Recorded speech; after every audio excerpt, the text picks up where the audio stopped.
Any day now, Xi Jinping will be sworn in as the leader of China for another 5 years and quite possibly another 10 years.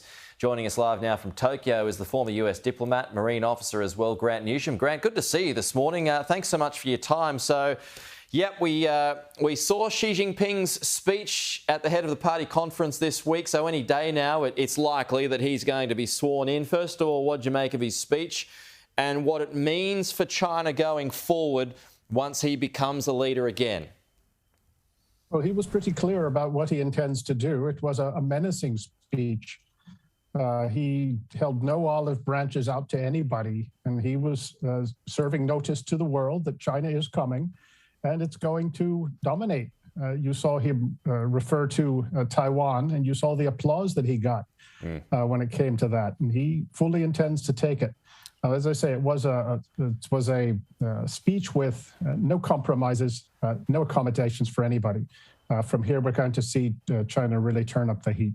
No, he definitely intends to take it. He's said that on more than one occasion. So now that the party conference, or as soon as that's out of the way, what does that mean for the timeline? Does that speed things up in your view? I noticed the Secretary of State mentioned something like that a couple of days ago, that he believes that timeline is now shortened. Antony Blinken I'm talking about here.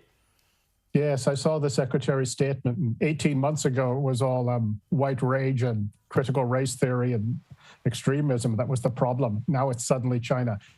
I think that Xi Jinping is probably going to move up a little bit, but he's looking at the global situation. He's looking at the situation in the United States, and he's going to make his move based on that. But I do want to stress that these guys do have a plan, a timeline as it is, and that they do intend to move. Yeah, and an interesting piece that you wrote this week, Grant, I've got to say. What sort of, or rather, is it worth the financial hit that China will experience if it goes forth with its plans for Taiwan? I'm afraid so. We used to think that, well, the economic and the pressure, the trade, the cut of trade, that would just be too much for China to handle.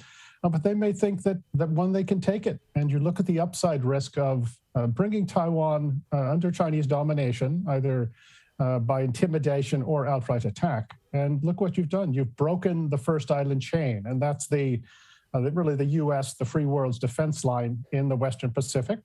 You've demonstrated the U.S. Military couldn't prevent Taiwan from becoming enslaved. U.S. financial and economic pressure couldn't do it. And U.S. nuclear weapons couldn't do it. And that may look pretty attractive if you're Xi Jinping. No country in the U.S. is going to have no country in the world is going to have too much confidence in U.S. promises of support and security if Taiwan goes under.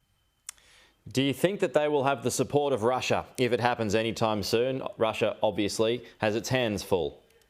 Well, that's an easy one, definitely. They're both working together, and they've pretty much said the same thing, if you listen carefully.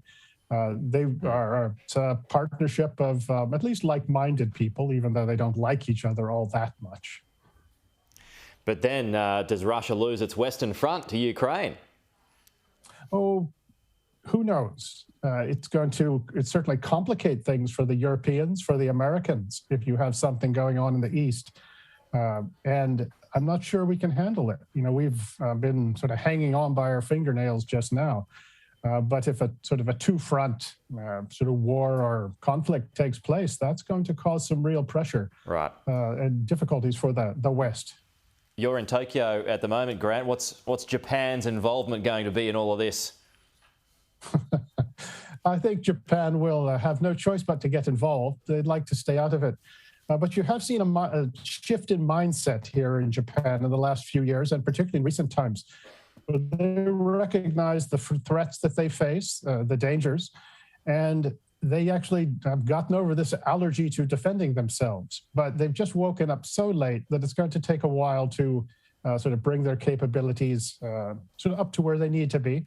But they can make a lot with what they have, and if they make it so they can actually work with and operate with the American forces, we've got a pretty good hand to play if we choose to play it.